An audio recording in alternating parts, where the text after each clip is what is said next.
விளையாட்டு பிரியர்கள் அனைவருக்கும் அன்பு வணக்கம். ஸ்ரீலங்கா கிரிக்கெட்டுக்கு சர்வதேச கிரிக்கெட் பேரவை ஒரு எச்சரிக்கையை பிறப்பித்திருக்கிறது. அப்படி என்று சொன்னால் ஸ்ரீலங்கா கிரிக்கெட்டிலே அரசியல் தலையீடு இருக்கிறது. ஆகவே அரசியல் தலையீடு இருக்கின்ற காரணத்தால் நீங்கள் என்ன செய்ய வேண்டும், இதே இடைக்கால நிர்வாக சபையை தொடர்ந்து கொண்டு செல்ல முடியாது. விரைவாக தேர்தலை நடத்தி ஸ்ரீலங்கா கிரிக்கெட் சரியானவர்கள் கைகளிலே ஒப்படைக்கப்பட வேண்டும் என்கின்ற ஒரு எச்சரிக்கை பிறப்பிக்கப்பட்டிருக்கிறது.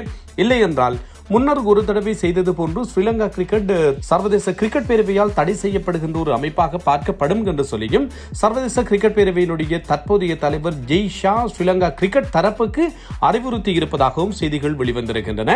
முன்னதாக ஷம்மி சில்வா தலைமையிலான நிர்வாகம் கலைக்கப்பட்டு இரான் விக்ரமரத்ன தலைமையிலான இடைக்கால நிர்வாக சபை ஸ்ரீலங்கா கிரிக்கெட்டை இப்போது நடத்தி வருகின்றமை குறிப்பிடத்தக்கது. நேற்றைய நாளிலே ட்ரை சீரிஸினுடைய ஃபைனல் இடம்பெற்றிருந்தது. இலங்கை, இந்திய, ஆப்கானிஸ்தான் அணிகள் பங்கேற்றிருந்த இந்த போட்டி தம்புள்ள மைதானத்திலே இடம்பெற்றிருந்தது. இந்த போட்டியில் சூரியவன்சி வெறுமனே 29 பந்துகளிலே 94 ஓட்டங்களை விளாசினார். 11 பந்துகளிலே அரைச்சதம் அடித்தார். இது சர்வதேச அரங்கிலே லிஸ்டே கிரிக்கெட்டிலே இது ஒரு மிகப்பெரிய ஒரு உலக சாதனையாக பார்க்கப்படுகிறது. கௌசல்ய வீரரத்ன 12 பந்துகளிலே அரைச்சதம் கடந்தமைதான் லிஸ்டே கிரிக்கெட்டினுடைய சாதனையாக பார்க்கப்பட்ட. இப்போது 11 பந்துகளிலே இவர் அரைச்சதம் கடந்து சாதனை படைத்திருக்கிறார். 31 பந்துகளிலே சர்வதேச கிரிக்கெட்டிலே மேற்கிந்திய தீவுகளுக்கு எதிராக தென்னாப்பிரிக்காவினுடைய டிவில்லியர்ஸ் சதம் அடித்திருந்தார். நேற்று அவருக்கு அருமையான ஒரு வாய்ப்பு இருந்தது.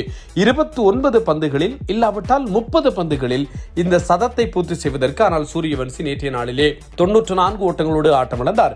66 ஓட்டங்கள் வித்தியாசத்திலே வெற்றி பெற்றிருக்கின்ற திலக் வர்மா தலைமையிலான அணி இலங்கையை தோற்கடித்து ட்ரை சீரிஸினுடைய சாம்பியன் மகுடத்தை தனதாக்கி இருக்கிறது. கால்பந்தாட்ட ரசிகர்கள் காத்திருப்பீர்கள், என்ன கால்பந்தாட்ட விவரங்கள் இருக்கின்றன என்று. கால்பந்து உலகக்கிண்ண போட்டிகளிலே முக்கியமான 4 ஆட்டங்கள் இன்றைய நாளிலே நிறைவுக்கு வந்திருக்கின்றன. அதாவது நேற்று நள்ளிரவு முதற்கொண்டு ஸ்பெயின் மற்றும் சவுதி அரேபிய அணிகளுக்கு இடையிலான போட்டியில் லமீன் ஜமால் மிக அபாரமாக கோல் அடித்திருந்தார். இதன் அடிப்படையில் 4-0 என்று ஸ்பெயின் வெற்றி பெற்றிருந்தது. எகிப்து, நியூசிலாந்து அணிகளுக்கு இடையிலான போட்டியில் முகமது சாலா அணியினுடைய தலைவருடைய சிறப்பான செயற்பாடு 3-1 என்று அவர்களை வெற்றி பெற செய்திருக்கிறது. இது 9 போட்டிகளுக்கு பின்னர் கால்பந்து உலகக்கிண்ணத்தில் எகிப்துக்கு கிடைத்திருக்கின்ற முதலாவது வெற்றியாக இந்த வெற்றி பார்க்கப்படுகிறது. உருகுவே மற்றும் காபோ வேர்டி அணிகளுக்கு இடையிலான போட்டி உருகுவே பலம் பொருந்திய அணி, ஆனால் 2-2 என்று சொல்லி போட்டி டிரோவாகி இருக்கின்றமை ஆச்சரியத்துக்குரியது. பெல்ஜியம் மற்றும் ஈரான் அணிகளுக்கு இடையிலான போட்டி பெல்ஜியத்தை பொறுத்தவரையிலும் தரவரிசையில் முன்னணியில் இருக்கின்ற ஒரு அணி. அப்படிப்பட்ட பெல்ஜியம் எதுவிதமான கோல்களும் பெறப்பட முடியாத நிலையில் போட்டியை டிரோ செய்திருக்கிறது. 2 அணிகளும் எதுவிதமான கோல்களையும் பெற்றுக்கொள்ளவில்லை என்பதும் இங்கே குறிப்பிடத்தக்கது.